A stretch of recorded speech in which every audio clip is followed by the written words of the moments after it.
Hi. Um, Thank you for watching. My name is Amy, and I have about 40 minutes until my next meeting at work, which is about the um,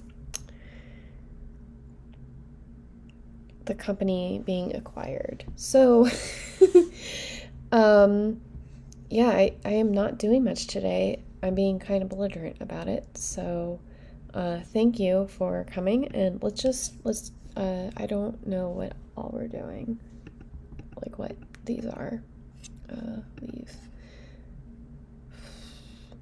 This is the charity that I am fundraising for in October. On October 15th, we're having the gallery opening. And then, yeah, we are. Am I switched over? October's charity, October 15th, buy tickets here. We are not here to look at this. Okay. I needed to actually put like what charity and stuff is for.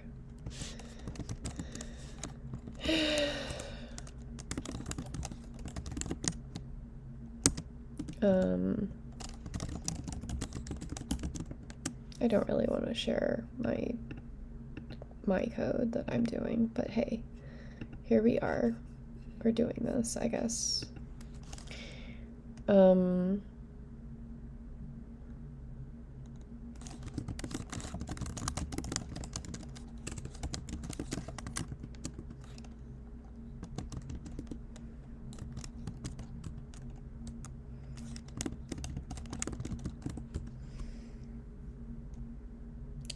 Really? Okay, I will log in later and I will push that up into Railway because we are not logging in right now. So, what I am doing though is opening up a new tab and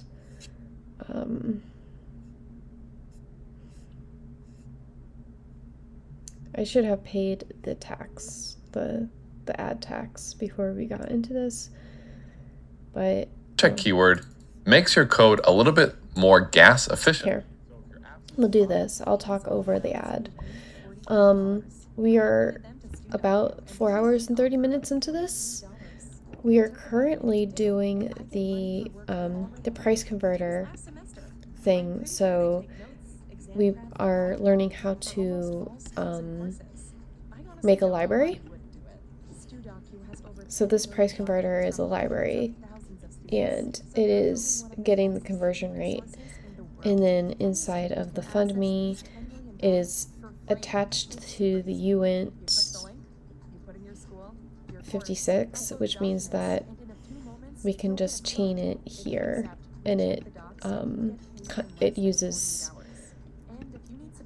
this function, and it uses the first, like the chaining as the first argument. So if there's other arguments, you have to put it in there. So this reminds me that I should go into Otter.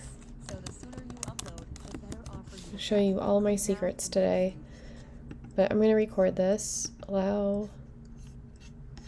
I think we're back to the regular scheduled programming. Where are we? No, I didn't skip it. So I always go through these because I feel like Patrick Collins and Free Code Camp and Chainlink, whoever owns this right now, they deserve whatever money they're getting from this ad, the whole like 2 cents, because I'm not paying for this.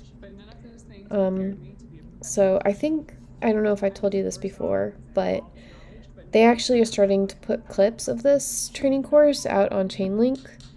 So I think that is actually the better idea than trying to figure out where you left off on this if you are not recording it. And yeah, so now we have like half an hour. I would like to get off here at like 4:55. That gives me enough time to pretend I'm working at work and pay attention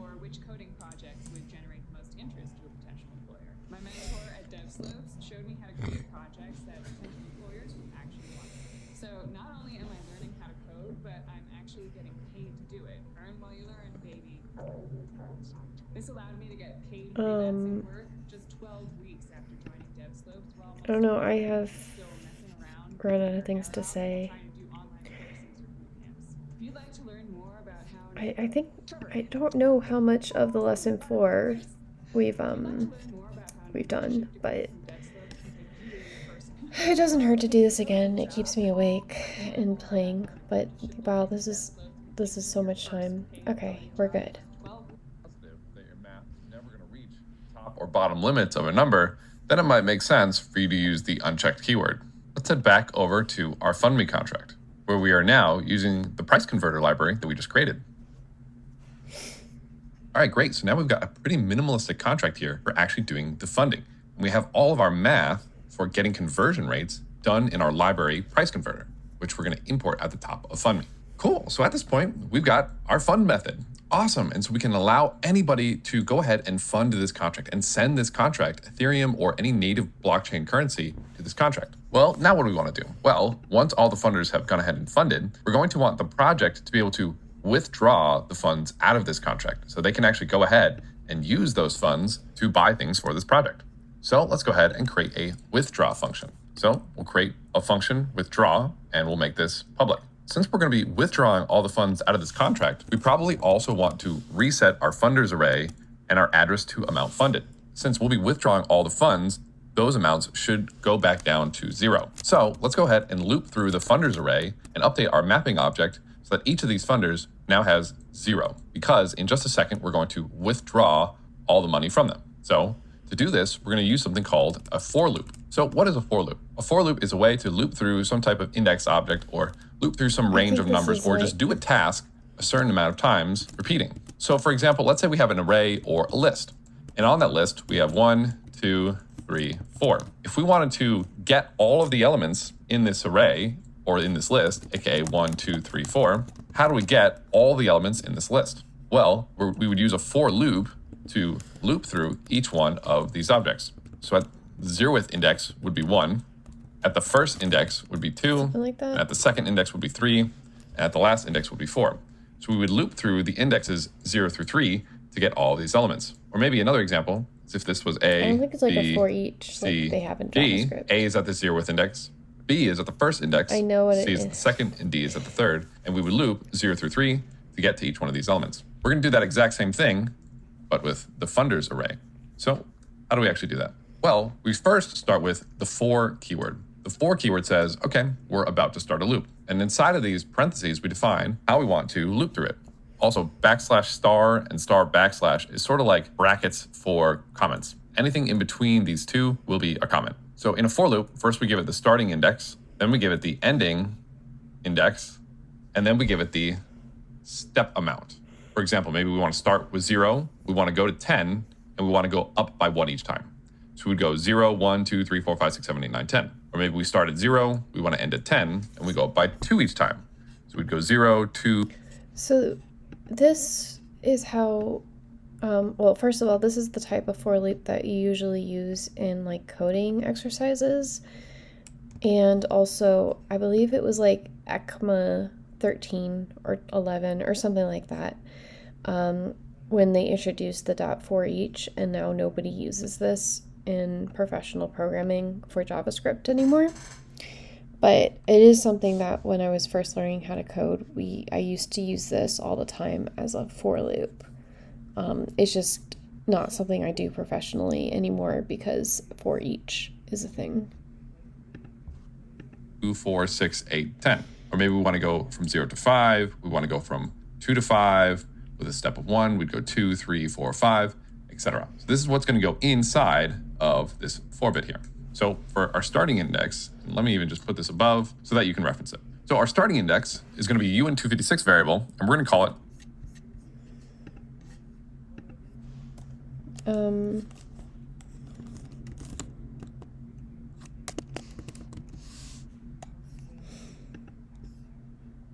funder index. And we're going to start with funder index. So in JavaScript, you just use I for index, J, K, and just go down the list, and that is the convention. So I don't feel bad just using I.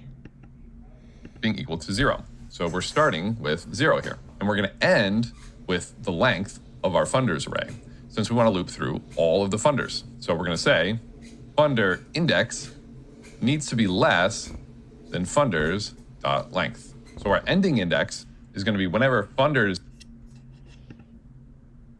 Okay. I'm glad that dot length is the same thing. I guess you probably could use size too, but index is no longer less than funders.length. And then finally, we're going to say funder index equals funder index plus 1. Okay, so it doesn't have the plus plus interpolation, whatever they're calling it. Oh, you know what? He's probably going to change that and be like, you can just use that funder index plus plus. Which means that every time the code inside of this loop finishes, we're going to increase funder index by 1. That's how we go from 0 to 1 to 2 to 3 to 4 to 5, etc. Another way you can type funder index equals funder index plus 1 is you can just do funder index plus plus.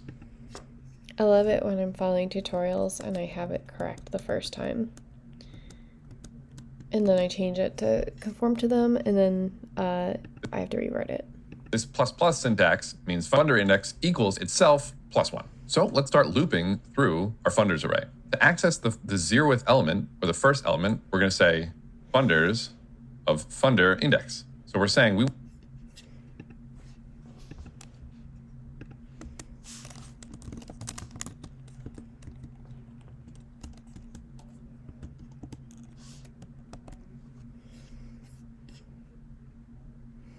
So I would have, it's fine. We want to access the 0th element of our funders object.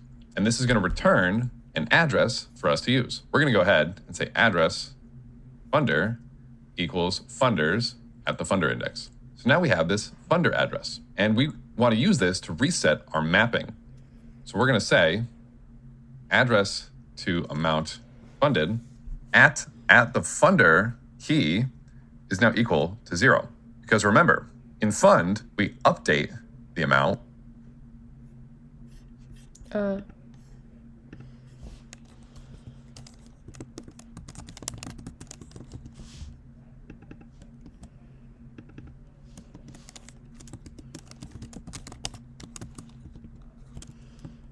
In a slightly less readable way.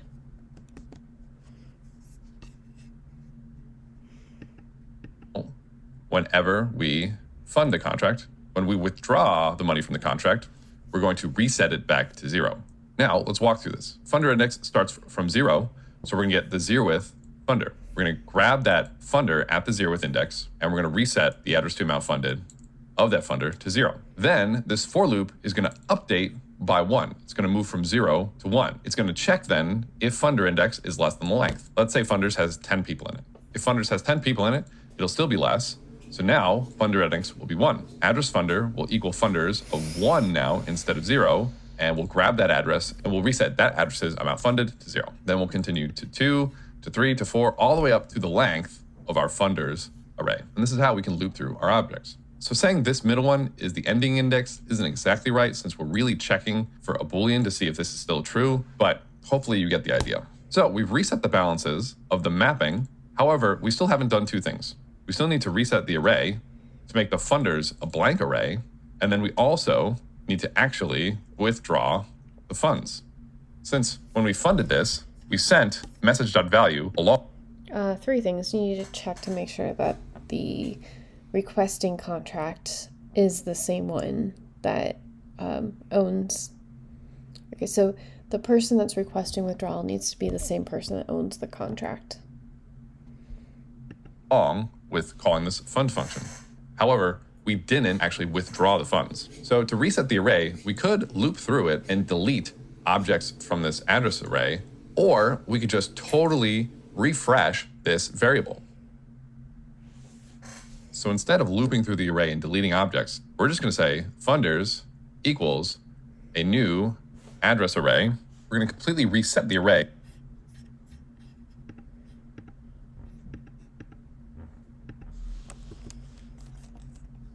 So funders equals new address as an array, and then we'll give it a size of 0. This needs to have a semicolon.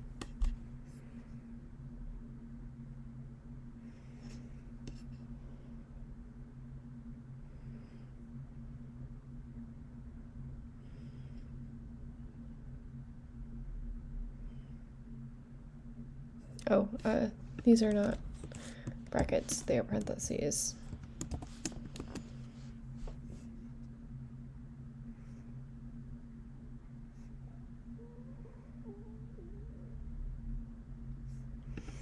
Okay, so address equals funders I, and then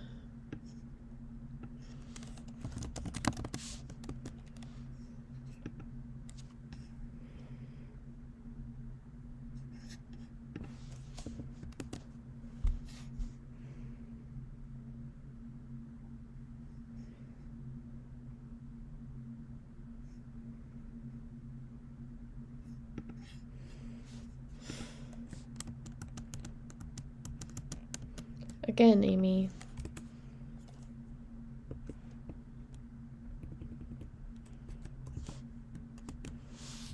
Brackets. Okay, by saying this funders variable now equals a brand new address array with 0 objects in it to start. If we were to put a 1 here, there would be 1 element to start in the array, 2 would be 2, 3 would be 3, etc. We're just going to start it as a completely blank new array.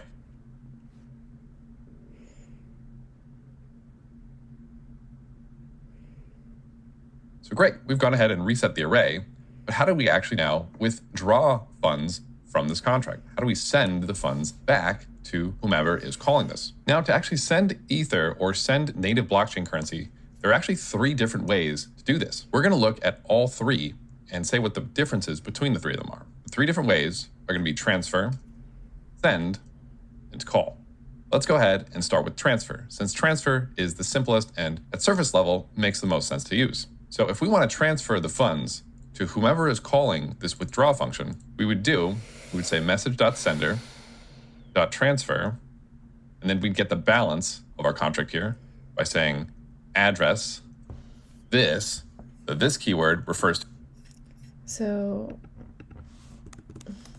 message.sender transfer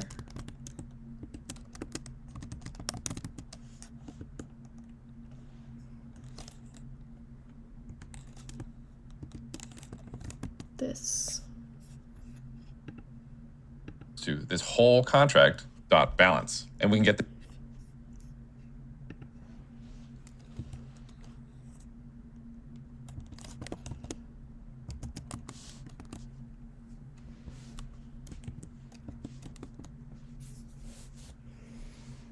so message sender transfer address this balance.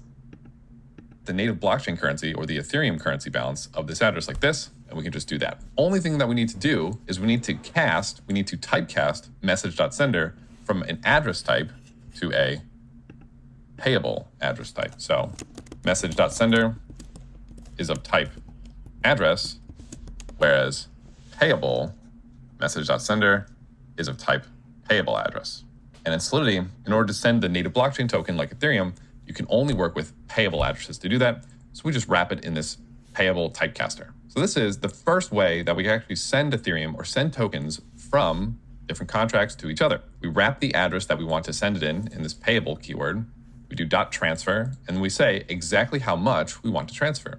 But there are some issues with transfer. Here we are on Solidity by example for sending Ether, which again is a fantastic resource to refer to if you get lost. The method that we just looked at was this transfer method. Now, we saw way earlier in the course that if I sent Ethereum from one address to another, it cost about 2,100 gas or 2,100 gas. Our transfer function is capped at 2,300 gas, and if more gas is used, it throws an error. The next one that we're using is going to be send, which is also capped at 2,300 gas, and if it fails, it'll return a Boolean. So with transfer, if this line fails, it'll error and revert the transaction. With send, it won't error. It'll return a Boolean of whether or not it was successful. So using send, we'll do payable, message.sender.send, address this, .balance. But we don't want to finish our call here. If this were to fail, the contract wouldn't revert the transaction, and we just wouldn't get our money sent. So we want to do Boolean send success equals this whole bit here. And then we want to require send success. And if this send fails, we'll throw an error saying send. Okay, so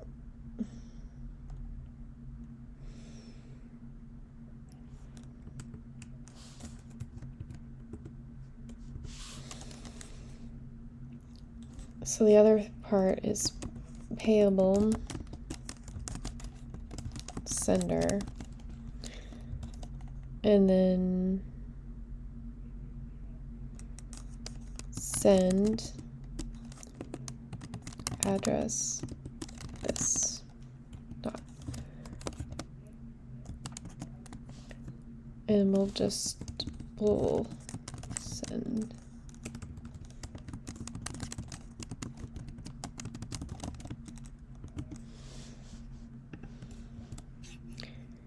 So why did I change that from send success to is send successful? Say that 5 times fast. Well, I'm also sorry for being all up in my laptop. It's just I need to be able to see it. So there's that. And I'm trying to sit up straighter. And this is on my actual table, and yeah, everything's great. Everything's amazing. Bool send success, and then we're going to require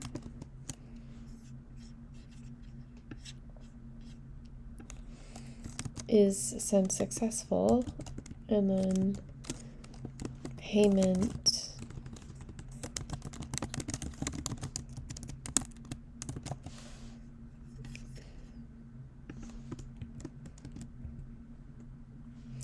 because if it's not successful, we don't want it to just go into the nothings. Failed. This way, if this fails, we will still revert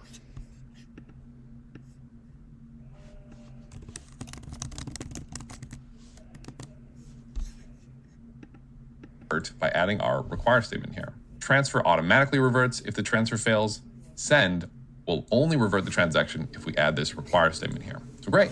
What's the third way that we can actually send Ethereum or native currency? Well, it's with this call command. Now, call is going to be one of the first lower level commands that we actually use in our Solidity code, because this call function is actually incredibly powerful, and we can use it to call virtually any function in all of Ethereum without even having to have the ABI. We'll learn the advanced ways to use this call much later. For now, we're just going to learn how to use it to send Ethereum or your native blockchain currency. Call is going to look very similar to send. We're going to do payable message.sender.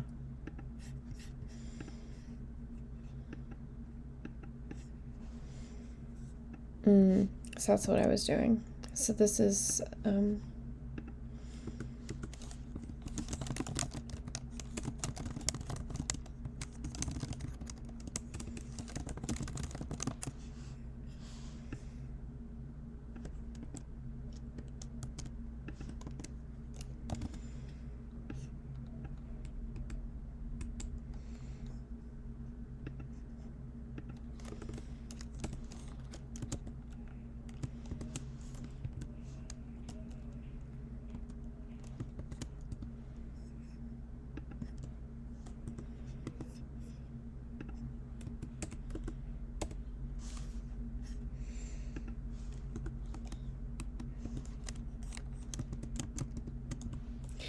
and this is the transfer.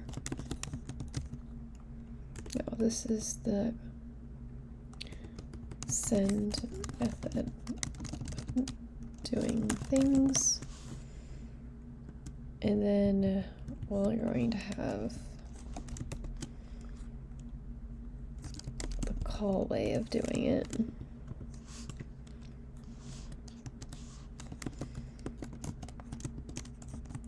message sender.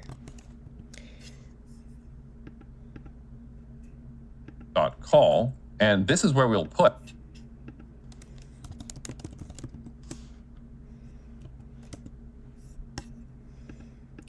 any function information or any information about the function we want to call on some other contract. We actually don't want to call a function, so we're going to leave this blank. We can show that we're leaving it blank by just putting in these two quotes here. Okay, we are leaving it blank because we don't want to send it to another something. We instead want to use this like a transaction.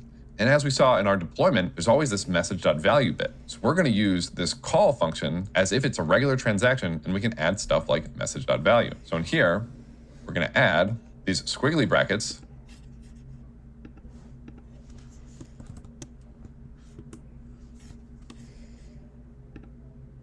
And we're going to say value address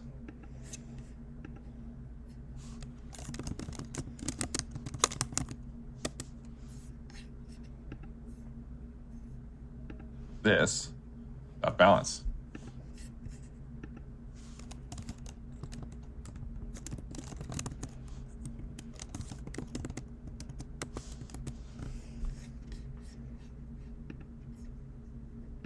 This call function returns actually two variables. And when a function returns two variables, we can show that by placing them into parentheses on the left-hand side. The two variables, it's called like extrapolation or something like that.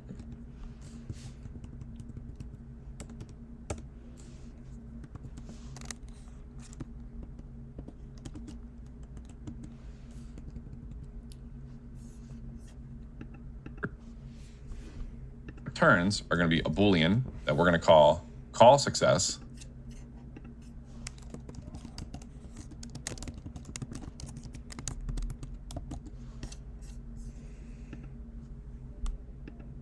And also a bytes object called data returned. Since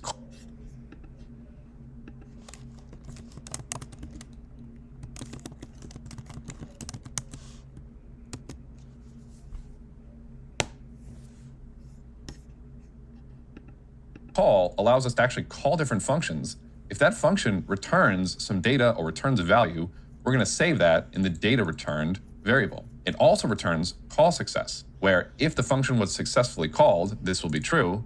If not, this will be false. And since bytes objects are arrays, data returns needs to be in memory. Now,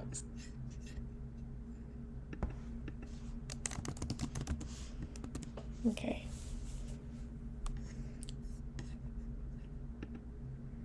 For our code here, we're actually not calling a function, so we don't really care about data return. So similar to what we saw with the price contract, we can just go ahead. So you only care about call success. Gotcha.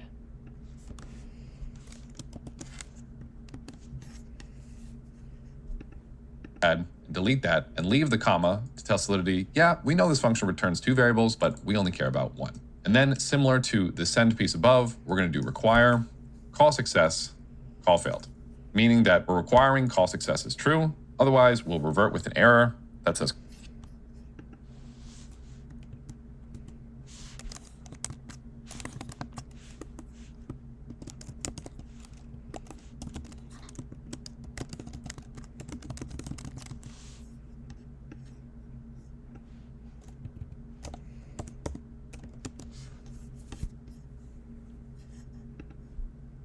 call failed. Now, if learning the difference between these three is a little complicated for you right now, don't let that slow you down. Feel free to come back to this after you've learned more about how some of these lower level functions work and a little bit more about how gas works. Solidity by example does a fantastic job though of saying what the differences between all three are. Transfer has a maximum of 2300 gas and throws an error if it fails.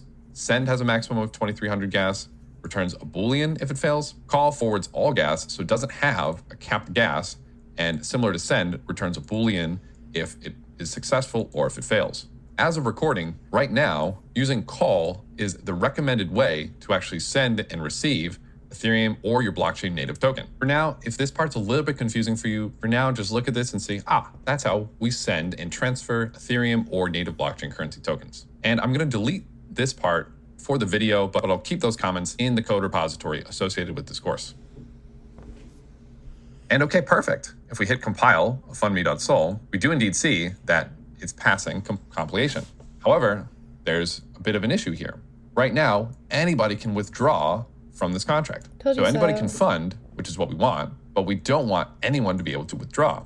We only want the person who's collecting the funds to be able to actually withdraw the funds. So how do we set this up so that the withdraw function is only called by the owner of this contract? Well, to do that, we're going to set up a couple new functions. So when we deploy this contract, we want to automatically set it up so that whomever deploys this contract is going to be the owner of this contract. And then we can do some parameters to set it up so that only the owner of this contract can call the withdraw function. So how would we do that?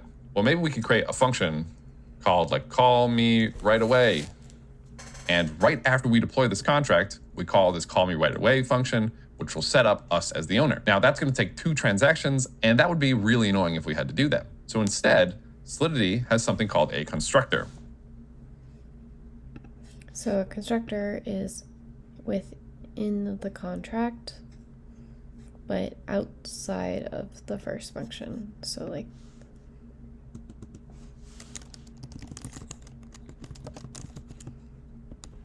and yeah, this is it's initialized upon the contract being called. And if you're familiar with other programming language, a constructor is exactly the same as other programming languages. Constructor is going to be the function that gets called immediately whenever you deploy a contract. So if I were to deploy fundme.sol and I were to say minimum USD equals 2, minimum USD would no longer be 50 times 1e to the 18th. It would be immediately updated to 2, because constructor is a function that gets immediately called in the same transaction that we create this contract. This constructor function is going to be incredibly helpful for us because it'll allow us to set up the contract the way we want it to be. So, for example, if we want the withdraw function to only be able to be called by the owner of this contract, we can have the constructor set up who the owner of the contract is. So let's create a global variable called address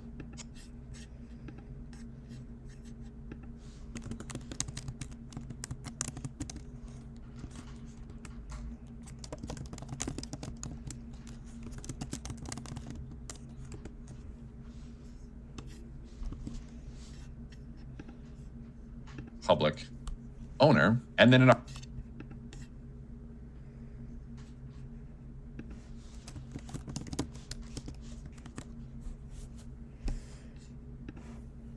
our constructor will say the owner is going to be equal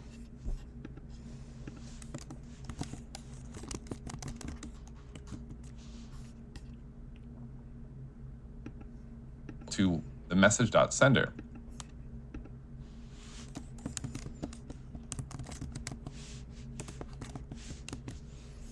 That's dangerous. The message.sender of the constructor function is going to be whomever is deploying the contract. So owner is now going to be whoever deployed this contract. And don't worry, we're going to demo all this very soon and show you everything that's going on with Etherscan, everything. Demoing this all right now might take a little bit of time because we're using a testnet. So if you want to test it all right now, absolutely go for it, but just know it'll take you a little bit longer to do so. Now that we have the owner set up, we can modify our withdraw function to make it so that only the owner can actually call this withdraw function. So at the top of the withdraw function, maybe we want to add a section. Maybe we want to say require. Yep, we do want to require things. So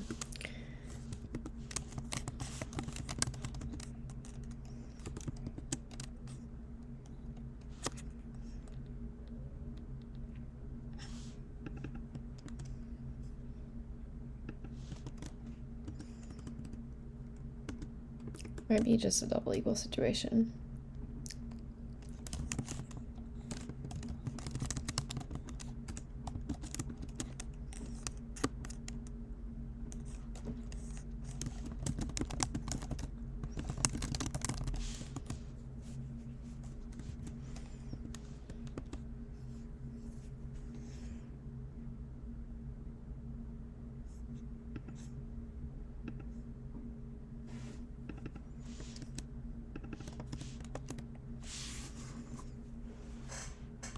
Let's see. Message.sender equals the owner. A note about double equals versus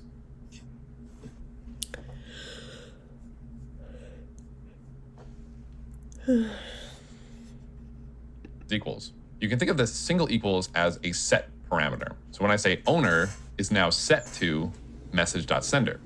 Double equals is how you check to see if these two variables are equivalent. So we're saying is message.sender the same as owner? So this is checking to see equivalence.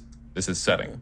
Checking to see equivalence, setting. So we're going to say require message.sender is equal to owner. Otherwise, we're going to throw an error saying sender is not owner. Perfect. Now we have a quick way to make sure the withdraw function is only called by the owner of this contract. Now, let's say that there's a lot of functions that we have in this contract that are going to be required to be the owner.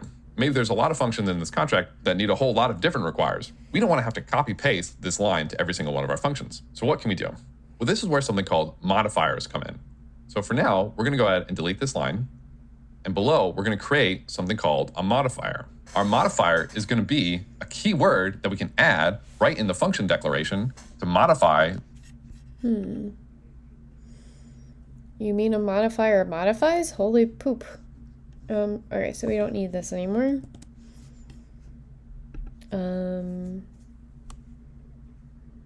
Yeah. Well, hopefully we'll get through the I'm just like, 5 more minutes. 5 more minutes.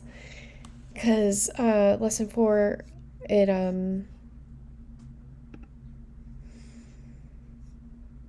lasts until 5:30.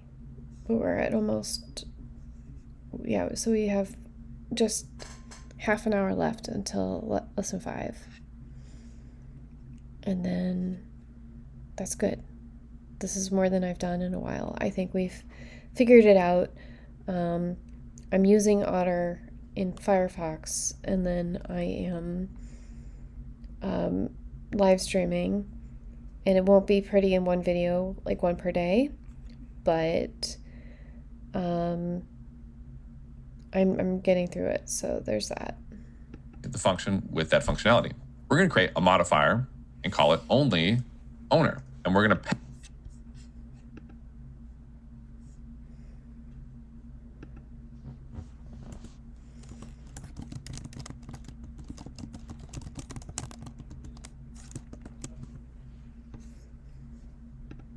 paste that.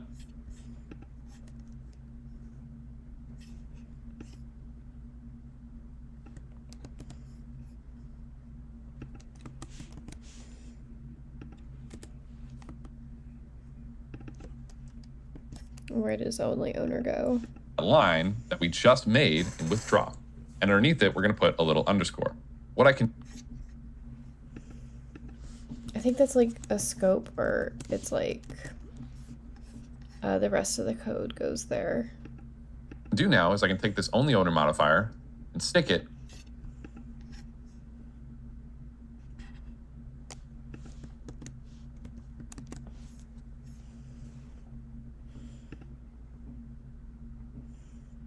in the function declaration of my withdraw function. So what's happening with this modifier? With only owner in this function declaration, we're saying, hey, for this withdraw function, before you read all this code inside of it, look down at the only owner modifier and do whatever is in there first, and then do whatever's in the underscore. This underscore represents doing the rest of the code. So now when we go call the withdraw function, we actually do this require statement first, and then call the rest of the code. If this require statement were below the underscore, this would tell our function to go ahead and do all this code first, and then run the require. Because again, we have this only keyword. We're saying, great, we've got a function, it's withdraw, it's public. Oh, only owner modifier. Let's look at how that works. Okay, it tells us how to do all the code of the original function first. So let's go ahead and do that. Okay, now we're done. Now what do we do? Okay, now we'll run the require. We want to go ahead and put the require here first. So this is how modifiers work and how we can use them to improve our functionality. All right, awesome. We have all the basic functionality of our contract that we need here. Now we're finally actually going to run everything on a testnet and see everything happen live before our eyes. Are you ready? Let's do this. So let's go over to the deploy tab, and we're going to switch, of course, to inject. Okay. So I think I will do this after my meeting. I'm going to get off of streaming. I'm going to log into Railway, and I'm going to deploy my website so that it's current. And then this is such a pain in the butt. I want to get this done, and I want to do this, and I want to get through everything, this whole thing.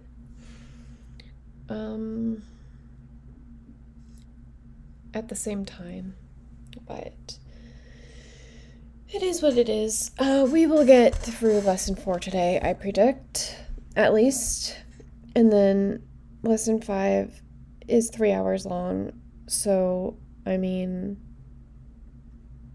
probably not, but I'm making progress, so I'm happy. I will see you next time. Sorry these aren't really scheduled out, but it's when I have time. So,